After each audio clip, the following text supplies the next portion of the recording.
Oppan Gangnam Style. Gangnam Style.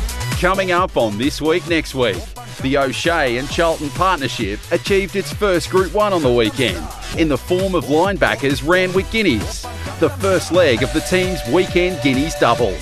The senior member of the ensemble dials in to relive an emotional win and discuss where their stable star is headed next.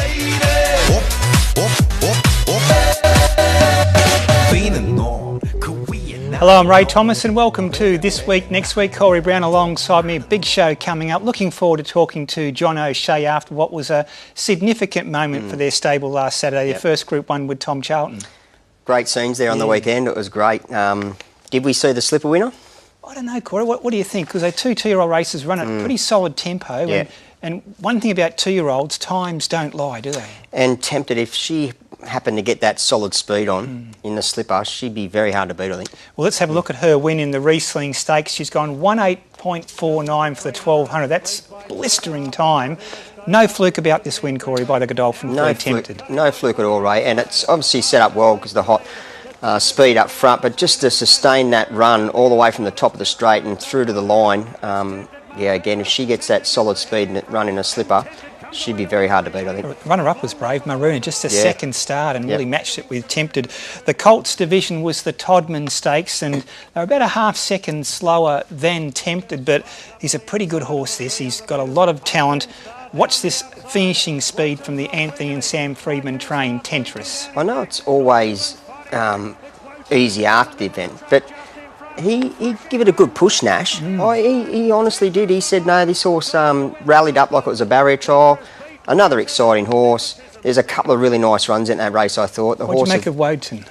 Look, obviously he's not going to be screwed down. They needed him to win or run second, which he did, to get him into the race. But I know Chris Waller. Everyone knows Chris Waller. There's still a little bit left in the tank, I think. He hasn't got the flashing light on him, but I still think there's a little bit more to come. Yeah, I reckon you're going to mention Nepotism finishing third. Big run. Yeah. First starter, big run. Absolutely massive.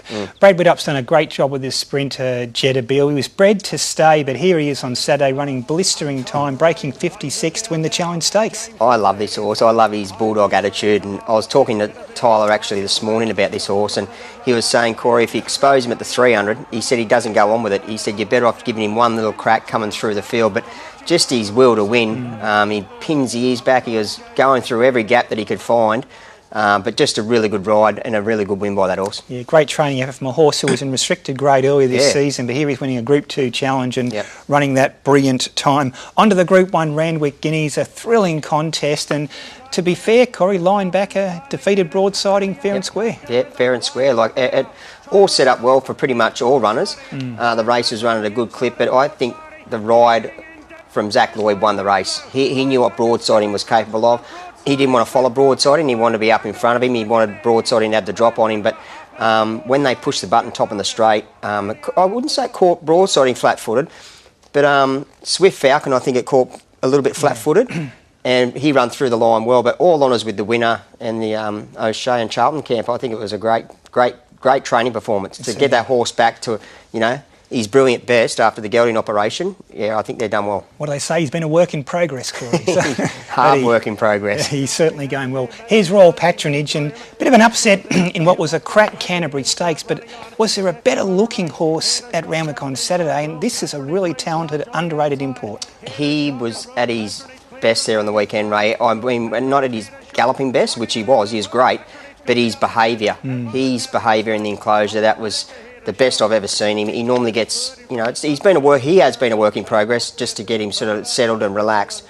But there on the weekend, he entered the enclosure. He never had a beat of sweat on him, which normally he's a muck lather by the time he leaves for the enclosure. Magnificent looking horse, isn't he? But he's a big, strong, bully beast, and it just showed there on the weekend. Another great training performance by the Gay and Adrian team. But yeah, nice horse. Right, speaking of nice horses, commemorative, she's a monstrous mare, but look at this turn of foot from the Godolphin mare. The big girl. She was unlucky not to win last time out. Obviously drawn out wider.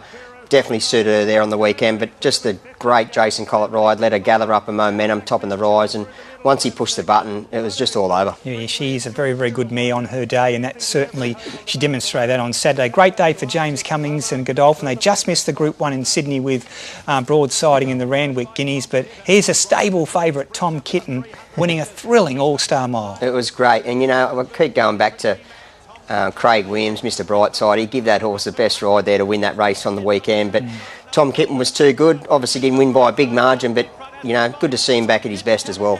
It was just edging out Mr Brightside, another well unlucky, Yeah. but it was his day for Tom for Kitten. sure. It worked out perfectly for him.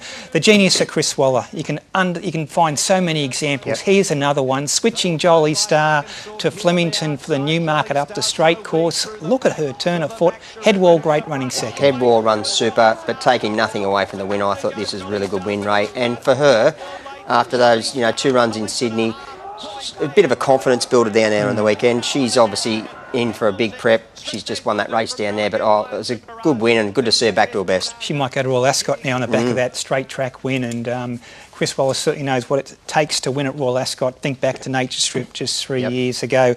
Here's the Provincial and Midway Championship qualified Hawkesbury on Saturday, and terrific tough win by Mahogany Girl. She looked under siege when the favourite Well Time loomed up alongside, but race fit just refused to give in. Great training performance, and from a guy that we don't really know. Great ride by Chad Lever, but just a good story going into that race, Country Championship. I think it's a great story. Yeah, home track, and that mare loves her home track. All her career wins have come at Hawkesbury. Here's the Tamworth Country Championships qualifier into varsity for Paul Massar, and Leah Gavranich was never on the track, but she was just too good. Just too good. Sat 3 deep the entire, up with the leaders as well. You nearly bet odds on that it was going to collapse at the top of the straight, but it was tough through the line. Exactly. Now, also yesterday at Canberra was the Black Opal Stakes, and if we didn't see the winner of the Golden Sipper on Saturday, did we see it at Canberra? King of Pop breaks the track record running down far-sighted, and as we mentioned earlier, Corey, when it comes to 2-year-olds, times don't lie. Times don't lie. Another great ride there by young Zachy Lloyd, but Gerald and Alexio, they can get a 2-year-old too. You know, Gerald, especially over the years, he's had some great 2-year-olds. He's a great trainer of 2-year-olds. So, yeah, could be his year. Well, Corey, let's go back to Royal Randwick last Saturday, because it was a great day for the John O'Shea, Tom Charlton stable. Their first Group 1 as a training partnership with Linebacker in the Randwick Guineas. John, good evening. Good evening, Ray. How are you? Terrific, John, and congratulations with the win of Linebacker. John, it was one of those races where it seemed the game plan worked out perfectly for your 3-year-old. Yeah, it's not too often that can happen, but definitely on Saturday, when the rain didn't come and the ground, was a nice good floor, playing an even track, give us an opportunity, because we were third up, that we wanted to make it a testing mile for our opposition, and we had a strategy to not be silly, but not be loafing either. And Zach executed the plan beautifully, and he rode the horse particularly well. John, I've got to give credit to Zach. His ride there on the weekend was spot on, because he obviously had ridden broadsiding to start before, and he knew what broadsiding was like, and he wanted to get in front of him. He didn't want broadsiding to, he didn't want to have to chase broadsiding, but I think it was extra special because he knew the 2 horses, and the way he executed it, I thought was outstanding. He's an exceptional talent, Corey, and we're blessed to use him whenever we can get our hands on him. And we've sort of been in part of his career right from when he started as an apprentice. We used him all the way through, and to see him develop into the quality of rider that he is now, and the quality of young man that he is now, is fantastic for him and his family. Yeah, he's a rising star, isn't he, young Zach? Hey, John, how has Linebacker pulled up from his Randwick Guineas win? Is it still the plan now to go straight to the Doncaster on April 5? Well, I was a bit worried, Ray, to be fair, on Saturday, because I thought, irrespective of how he pulled up, he had a hard run, but I went and checked the scales this morning, put on 3 kilos, so it hasn't hurt him. He's in good form, and he licked his bin there all day yesterday and last night, so he's come through surprisingly well, and we'll just monitor him in the coming days to put a plan in place to make sure that we're on song for Doncaster today. the horse himself, like we know what his antics were there before he was gelded. He used to, 5 legs in the enclosure. Was he like that at home before the gelding operation, or was it just race day that he pulled out the bag of tricks? No, he was always just an excitable horse in proximity to the females, So it's not unlike your good self there in your younger day, Corey. To be fair, but he was always a kind animal at home in the box, and that's what he's like now as a gelding. He's just kind all the time now. They tell me that there was a really good entry there at the track this morning when Tom arrived. That's my silly son Jordan, who handles all our social media. Took great delight in putting this together, and I tell you, there's been plenty of people that thought it's pretty funny. What did Tom think, John? I haven't spoken to him about it, Ray, but oh geez, when I saw it, I was roaring laughing. I thought it was pretty appropriate, really. I thought. Well, he's such a quiet guy. You're probably not going to like that too much. Hey, John, another one of your runners on the weekend was Athabaskan. I think everyone saw how unlucky he was in the Randwick City Stakes, but gee, it was a really good performance from that stayer going forward into the bigger races in coming weeks. He couldn't do that 12 months ago, Ray.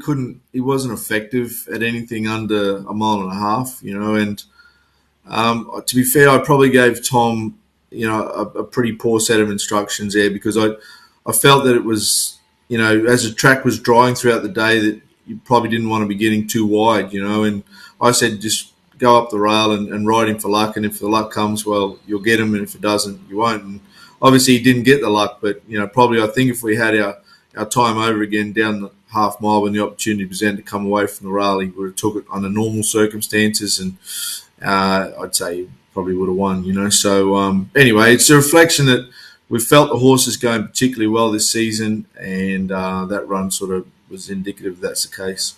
I tell you what, the Sydney Cup this year, it's shaping up to be a great race. Like even there on the weekend, those horses, the bunch finish, normally when they get to obviously the 2 mile, it stretches them right out and they don't sort of finish in big bunches. But I don't know, I just see this Sydney Cup this year being a really, really good race. Well, there's so many good young stayers at the moment, and it's such an elite level to get to 2 miles. It's a whole new pain barrier, but we know with Athabaskan that he's effective at it. And last year I thought, we intentionally gave him a light autumn, so he went into the Sydney Cup probably just to run short, only having the 3 lead-up runs, but we won't be making that mistake again this year, and you'll go to the Manion now and then the Chairman's, and it should be absolutely spot on the day we get to Cup Day. It's going to be hard to beat going to the Sydney Cup. What about Snow in May, John? She capped a great weekend for the stable, winning the listed Canberra Guineas yesterday. I know she's a filly you've got a lot of time for. She's already Group 1 placed. She was excellent yesterday. Where to next for Snow in May? Well, we think we might give her a little go around in the Emancipation against the older mares. She's obviously a well-seasoned filly now, and 3-year-old fillies traditionally don't necessarily run in it. And I just looked last year, Gerald ran a 3-year-old filly in it and ran particularly well. So she'll appreciate just a little bit further, a bit of continuity to her racing now, and we'll go to the Emancipation and then probably drop her back to the JB car after that. John, Yorkshire, where are you putting him next? Yorkshire, he's back in the yard today. He's going to have a burn round over the carnival, then go to the Hawkesbury Gold Cup and Scone Cup with a view to qualifying for the big dance. But, obviously there's really good form around him. Sandpaper come out and won at Newcastle last week, and he's probably had to measure that horse in his 2 times he's met him. So, there's good form around him. He's a real talent. He's got a good racing pattern, and a bit of wet ground throughout the early part of the winter is not going to hurt him either. Yeah, he had a great summer, Yorkshire. He's a very promising horse. What about a horse called Hurstville Zagreb? John, you've nominated him for this weekend. He's 2 starts, 2 wins. Looks like he'll stay all day. Yeah, no, he's a half-brother to a horse we won the Perth Derby with called Awesome John, and he was a really good little stayer, but I think this horse is probably a little bit better than him, to be fair, at the same stage. So, big transition from Goulburn into Canterbury and get the job done the other night. He's still learning his craft, and whether it comes a little soon for him, but we'll give him an opportunity. This is a traditional lead-up we use going into the Derby and then into the Tulloch. And, if he can run front half of the field, or we'll get a guide of where he's going to fit in. But irrespective, he's got a lot to offer, and we're looking forward to Saturday. What have they been saying, John? Does he feel like a real stayer? Yeah, no, he is, Core, but he's so young in his career. He lacks a bit of ring craft, and I was so glad the other night the way James rode him and taught him something. But it may just come a little soon for him because he just lacks a few miles under the belt. But we'll give him his opportunity and see where he fits in. Fair enough. And John, a couple of fillies I'm interested in that you've nominated for this weekend: Artistic Venture and also More Territories, a 2-year-old and the 3-year-old filly. Well, More Territories, we probably rode her. Obviously, we rode her to win the race, but we rode her a little bit out of her comfort zone the other day. We jumped on the back of Lady Shenandoah on the run and sort of had her out of her comfort zone. She travelled a little too keen and didn't quite finish the race off. When we go to Kembla on Saturday, we'll just ride her as we found her first up and just let her find her feet a little early, and she's a lot more effective when you do that. So you could look to her to bounce back on Friday. Artistic Venture was very unlucky in the Sweet Embrace.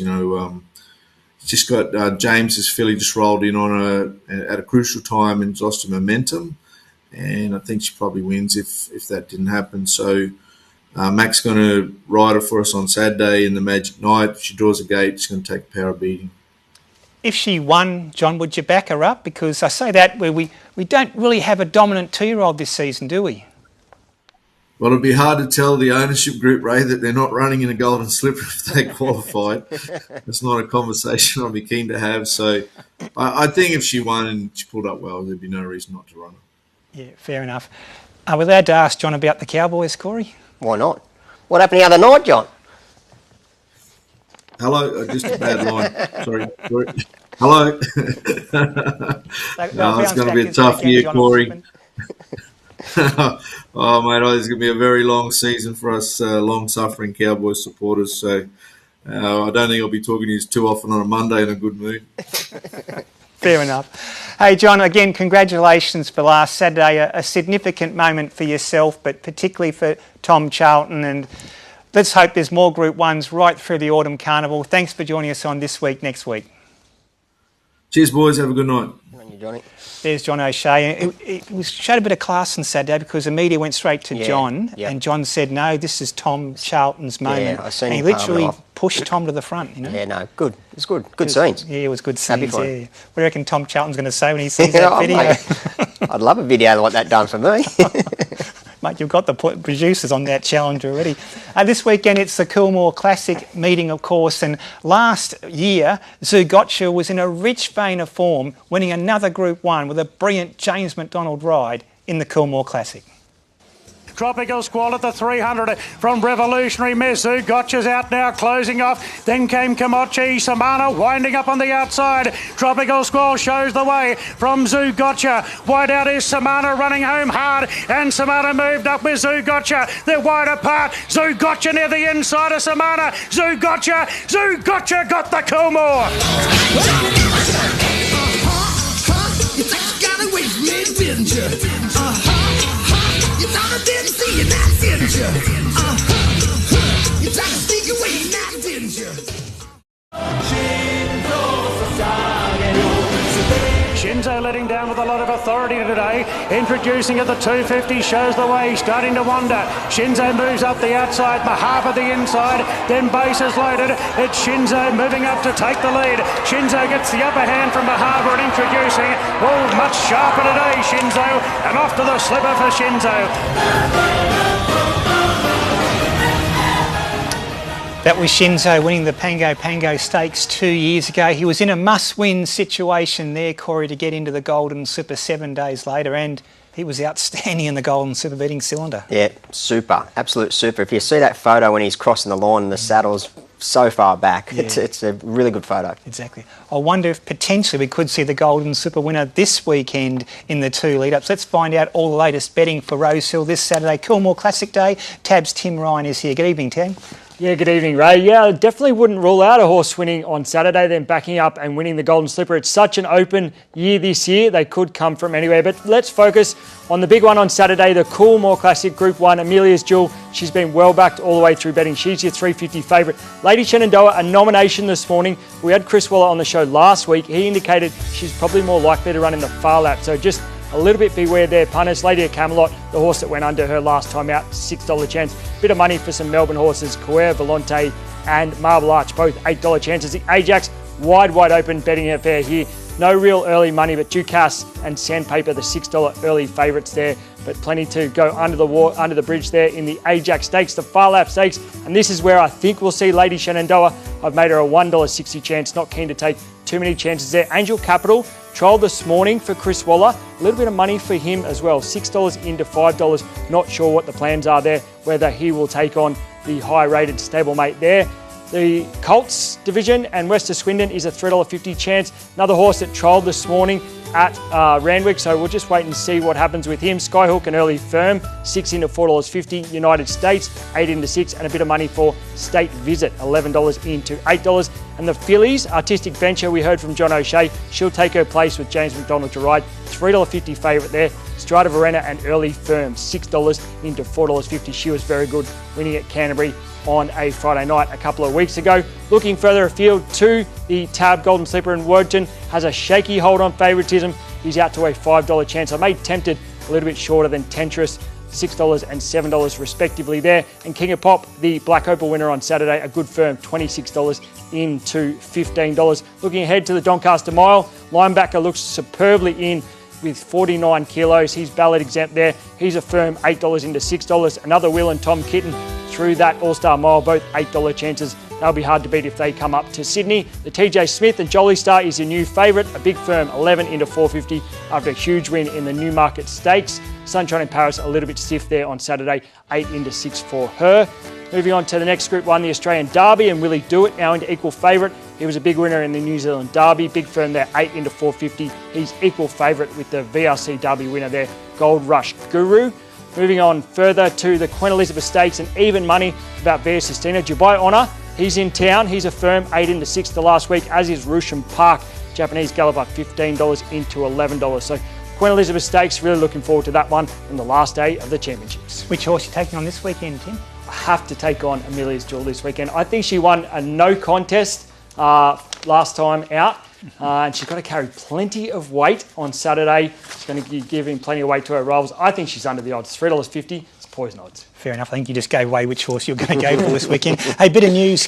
Corey, your good friend Hugh Bowman will be returning from Hong Kong to ride Rivellino in the Golden Slipper after Jason Collett decided to stick with Within the Law. Yeah, Huey Which Bowman. way would you have gone? I like Within the Law. Yeah, fair enough.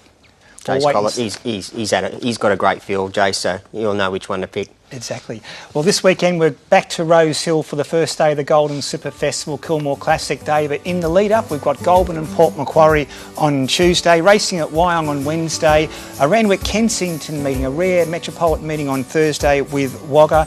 On Friday, we've got that big Kembla Grange Classic meeting at Kembla Grange. That's the Good Fillies lead-up race. On Saturday, Rose Hill, of course, Coolmore Classic Day, with Provincial Midway Championships qualifier at Gosford. On Sunday, the big Coonamble Country Championships qualifier. Some of the top Sydney jockeys heading that way, and also racing at Grafton as well. I'm tipping you're with Amelia's Jewel on Saturday. Amelia's Jewel, she was back to her brilliant best there the other week, so yeah, more than happy to be riding her. Exactly, yeah.